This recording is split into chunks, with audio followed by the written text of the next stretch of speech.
السلام علیکم ورحمۃ اللہ وبرکاتہ۔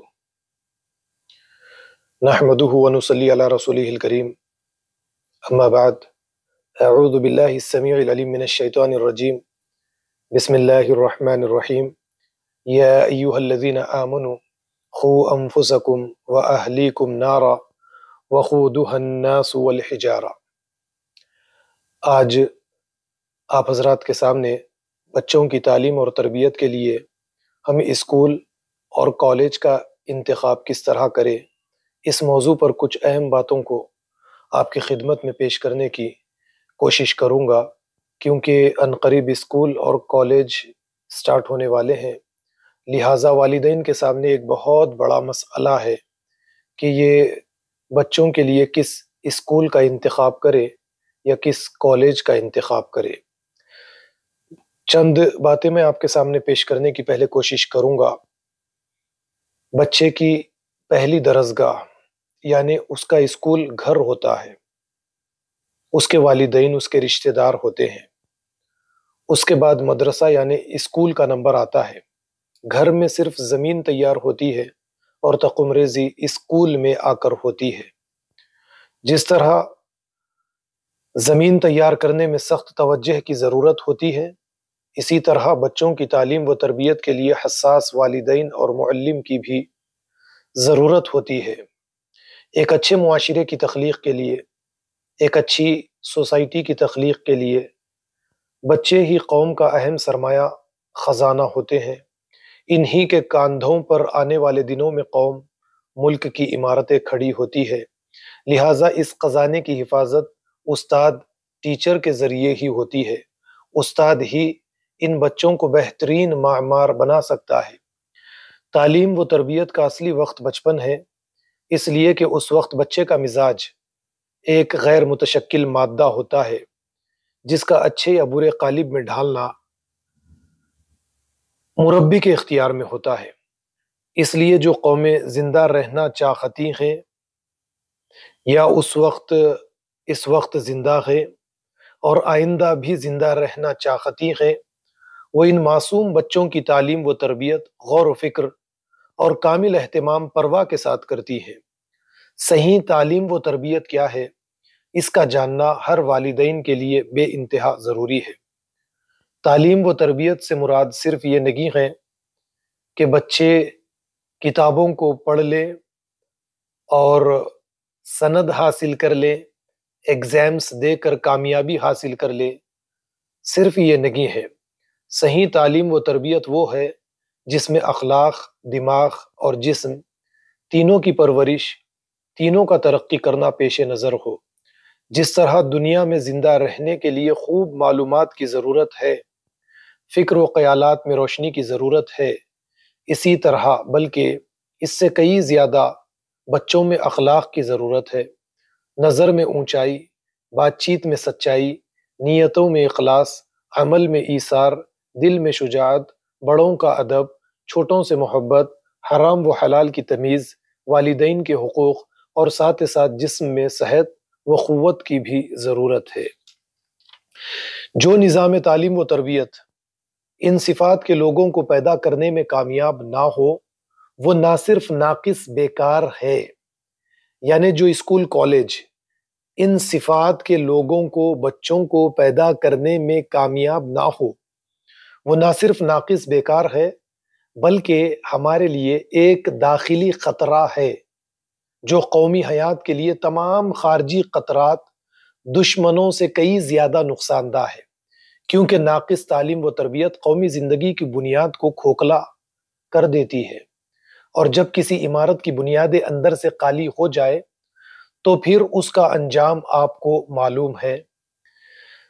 تو والدین اپنے بچوں کو اسکول اور کالج میں پڑھاتے ہیں، اسکول اور کالج کا انتخاب کرتے ہیں اور ان کو اخلاق اور تہذیب سکھانے کے لیے لاکھوں روپے خرچ کر بھی دیتے ہیں، مگر ان اسٹوڈنٹ طلباء کا یہ حال ہوتا ہے کہ سال بھر کھیل کود میں گزار دیا، جب امتحان آیا تو چیٹنگ کی، پاس ہو گئے۔ بہت سارے طلباء نشیلی چیزوں کے عادی بھی ہو جاتے ہیں، اور کچھ اسٹوڈنٹ تعلیم حاصل کر کے سرکاری نوکر اگر بن بھی جائے تو کسی کا کام بنا رشوت کے نہیں کرتے۔ کوئی ڈاکٹر بن جائے، کوئی وکیل بن جائے یا دوسرے پیشے وہ اختیار کر لے، اور کسی انسان کا کوئی مسئلہ ان کے سامنے آ جائے تو وہ بنا پیسے کے اس کام کو انجام دینے کے لیے تیار دگی ہے۔ یہ قوم کے لیے ایک بہت بڑا المیہ ہے، یعنی ناقص تعلیم و تربیت کی وجہ سے یہ ایک داخلی خطرہ ہمارے لیے بن چکا ہے، خارجی خطرات سے زیادہ نقصان دہ ہے ہمارے لیے۔ ہم ہمیشہ اسرائیل، امریکہ کو ٹارگیٹ کرتے ہیں اور یہ کہتے ہیں کہ یہ ہمارے یعنی اسلام کے دشمن، مسلمانوں کے دشمن ہے، لیکن آپ غور کیجئے کہ ناقص تعلیم و تربیت کی وجہ سے یہی ہمارے بچے جب تعلیم حاصل کر کے کسی سوسائٹی میں تعمیراتی کام کاج کا انہیں آغاز کرنا چاہیے، یہ تخریبی کام کاج کرتے ہوئے نظر آتے ہیں، الا ماشاء اللہ۔ بہت سارے ایسے بھی اشخاص ہم کو ملیں گے، ایسے بھی تعلیم یافتہ افراد ہم کو ملیں گے جو لوگوں کی مدد کرتے ہوئے انسانیت کی ہمدردی، ان کے ساتھ ایثار، ان کے ساتھ ہمدردی، ان کے ساتھ محبت، ان کے کام کاج کو ادا کرنے کے لیے وہ خود مشقت میں پڑتے ہیں۔ لیکن بہت سارے ایسے بھی اشخاص ہمیں ملتے ہیں جو تعلیم حاصل کرنے کے بعد میں انسانیت کے کام کاج میں حصے دار نہیں بنتے۔ ایک مشہور چینی کہاوت ہے، اگر 1 سال کا منصوبہ بنا رہے ہو تو کاشتکاری کرو، اور اگر 10 سال کا منصوبہ بنا رہے ہو تو شجر کاری یعنی درخت لگاؤ، اور اگر 100 سال کا منصوبہ بنا رہے ہو تو انسان سازی کرو۔ یقیناً انسان سازی کا کام صرف اور صرف معلم ہی، ٹیچر ہی، مدرس ہی اچھے طریقے سے کر سکتا ہے۔ معلم کی شخصیت وہ ہے جو بچوں کو بنانے اور بگاڑنے میں ایک اہم کردار ادا کرتی ہے۔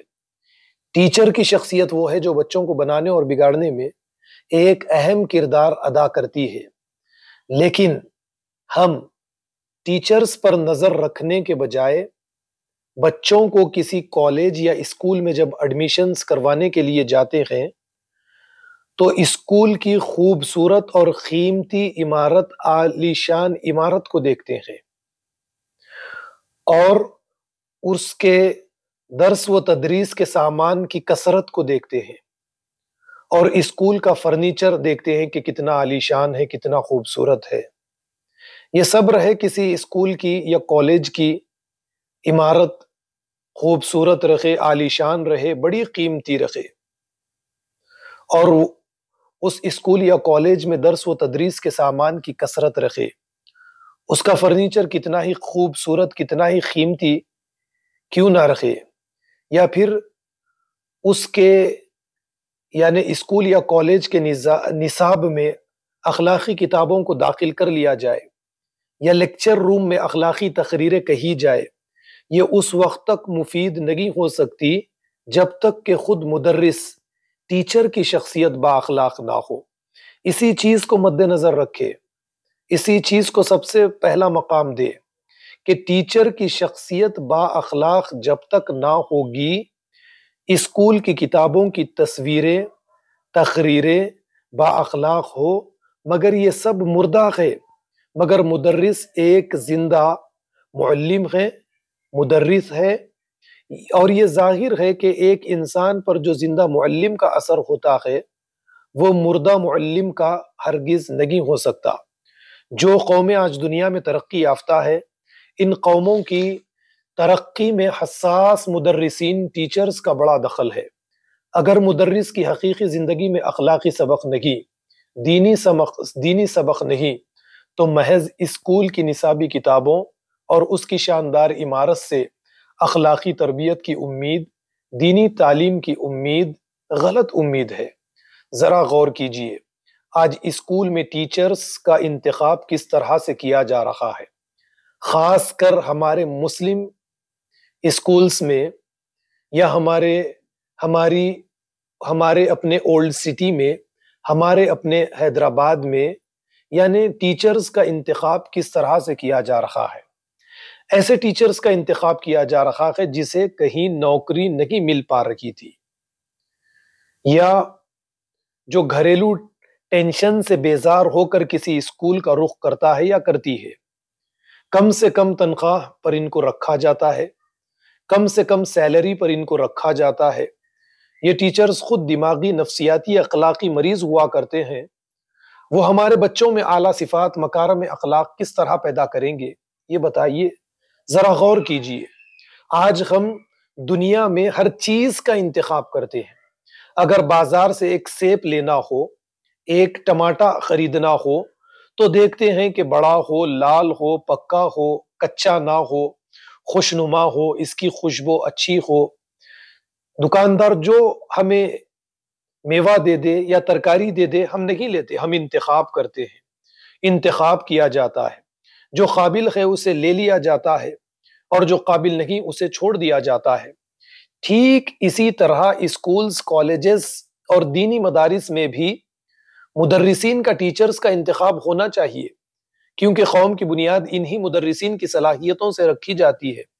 دیکھا جائے کہ ٹیچرز کی علمی قابلیت کیا ہے، بی ای بی ایڈ ہے یا نہیں ہے، ذہنی قابلیت، مزاج میں سختی ہے یا نرمی ہے، اخلاق کیسا ہے، کردار کیا ہے، وہ طلباء سے اولاد جیسی محبت کرتا ہے یا نہیں کرتا ہے، یا وہ صرف ذریعہ معاش کی حیثیت سے اسکول میں خدمات انجام دے رہا ہے، یا پھر اس جذبے سے اس میدان میں اتر آیا ہے کہ ان بچوں کی تعلیم و تربیت میں ہندوستان میں مسلم قوم کی کامیابی ہے۔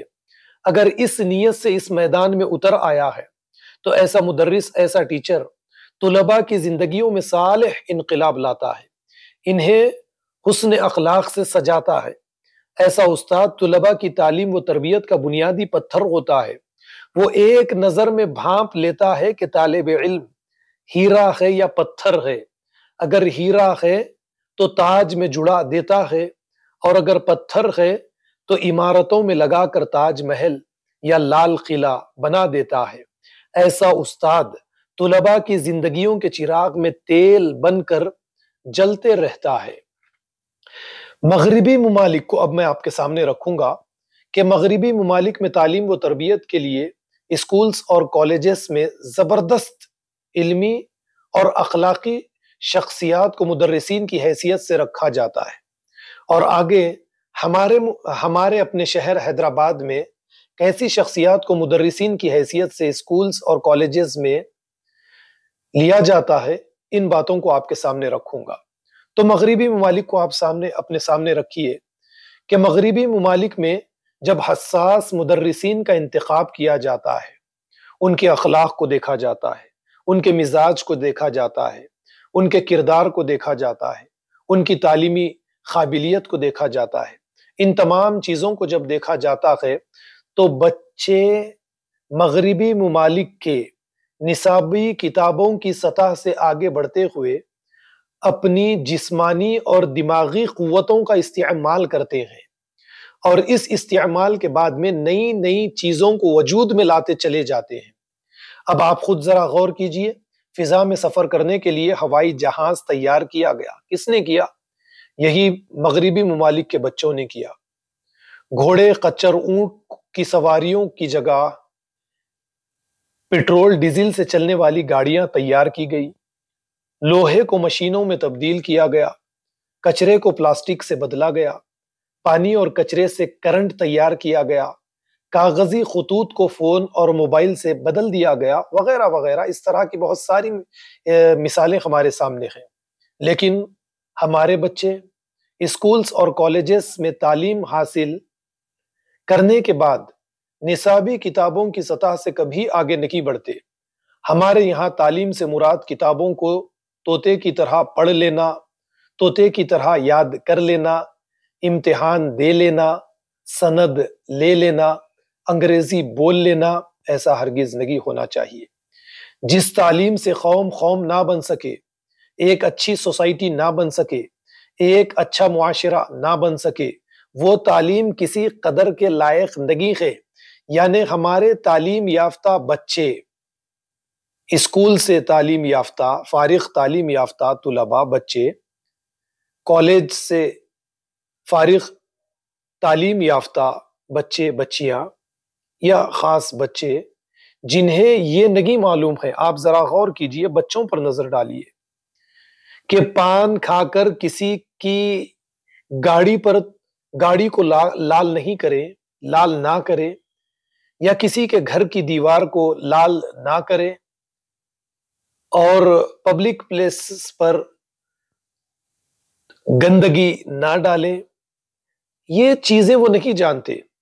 یا پھر اسی طریقے سے اپنے گھر میں خوشی کا ماحول ہے، شادی ولیمہ وغیرہ وغیرہ، آپ اپنے گھر میں خوشیاں منا رہے ہیں، تو اس بات کا یہ تعلیم یافتہ بچوں کو احساس نہیں ہے کہ ان کے گھر کی دیوار یا ان کے گھر کے دروازے کی آواز باہر نہیں جانی چاہیے، اگرچہ یہ جشن اپنے گھر کے اندر منا لے. چار دیواری کے باہر آواز نہیں جانی چاہیے، پڑوسی کو تکلیف نہیں ہونی چاہیے، پڑوسی کے گھر کے سامنے ایک دن کا کچرا نہیں جانا چاہیے، اس کے گھر کے سامنے پانی نہیں جانا چاہیے، اسے ہماری اپنی ذات سے کسی قسم کی کوئی تکلیف نہیں پہنچانی چاہیے. تو ہمارے بچے تعلیم حاصل کرنے کے بعد میں یہ ساری چیزوں سے ناواقف ہیں. تو یہ زمین آسمان کا فرق ہے. مسلم بچوں کی تعلیم گاہیں ان کے لیے پناہ گاہیں بن جاتی ہیں، اور غیر مسلم بچوں کی تعلیم گاہیں ان کے لیے ترقی کی راہیں بن جاتی ہیں. جیسے اللہ تعالیٰ نے قرآن کریم میں بتایا، سورہ رحمان میں فرمایا، یہ سمجھانے کے لیے مثال قرآن کریم کی آیت کو آپ کے سامنے پیش کرنے کے لیے جا رہا ہوں. اللہ تعالیٰ فرماتے ہیں بینہما برزخ لا یبغیان، دونوں کے بیچ میں ایک دیوار ہے، یہ ایک دوسرے کے آگے نہیں بڑھ پاتے. یعنی کھارا پانی میٹھے پانی میں، سمندر میں کھارا پانی میٹھے پانی میں نہیں ملتا، اس کے بیچ میں دیوار ہے. میٹھا پانی کھارے پانی میں نہیں ملتا. تو ٹھیک یہی مثال ہمارے اسکولز، کالجز، مدرسین، ٹیچرز کی ہے، اور مغربی ممالک کے ٹیچرز، کالجز، اسکولز کی ہے، کہ وہاں کے بچے نصابی کتابوں کی سطح سے آگے بڑھتے ہوئے اپنی دماغی صلاحیتوں کا، جسمانی صلاحیتوں کا، تعلیم کا استعمال کرتے ہوئے وہ نصابی کتابوں سے آگے بڑھتے ہوئے نئی نئی چیزوں کو وجود میں لاتے چلے جاتے ہیں، اور ہمارے بچے نصابی کتابوں کی سطح میں پھنس کر رہ جاتے ہیں. تو یہ فرق ہے دونوں کے بیچ میں. آپ ذرا غور کیجئے کہ مغربی ممالک میں انسانیت کے مسئلے میں لوگ اتنے حساس آپ کو نظر آئیں گے کہ یہ پڑوسی کو کسی قسم کی کوئی تکلیف پہنچانا نہیں چاہتے. اس کے گھر کے سامنے ذرا سا کچرا، ایک دن کا کچرا جانے نہیں دیتے، اور اپنی آواز کے ذریعے کسی پڑوسی کو یہ تکلیف نہیں پہنچاتے.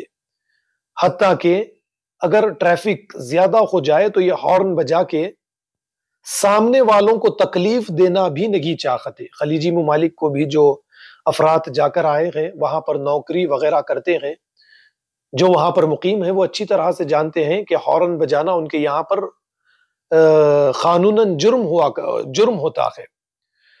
تو والدین کے لیے یہ ضروری ہے کہ وہ اپنے بچوں کی تعلیم اور تربیت کے لیے کسی اسکول یا اسی طریقے سے اسکول یا کسی انسٹیٹیوٹ یا پھر اسی طریقے سے کسی کالج کا انتخاب کریں. تو عمارت پر نظر نہ ڈالے، فرنیچر پر نظر نہ ڈالے، وہ جس چیز کو اہمیت دے وہ ٹیچر ہے. ٹیچر کو دیکھے، ٹیچر کے اخلاق دیکھے، ٹیچر کا مزاج دیکھے، ٹیچر کا کردار دیکھے، ان کے اندر نرمی ہے، صبر ہے، اخلاق ہے، وغیرہ وغیرہ. تو آپ اپنے بچوں کا داخلہ ان اسکول میں اور کالج میں، انسٹیٹیوٹ میں کروا دیجئے، کیونکہ یہی آپ کے بچوں کی تعلیم و تربیت کریں گے. میں اپنی باتوں کو یہیں پر ختم کرتے ہوئے اللہ سے دعا کرتا ہوں کہ جو کچھ بھی کہا گیا ہے اللہ تعالی ہمیں اس پر عمل کرنے والا، دوسروں کو عمل کی دعوت دینے والا بنائے. وآخر الدعوانا ان الحمد للہ رب العالمین، والسلام علیکم ورحمۃ اللہ وبرکاتہ.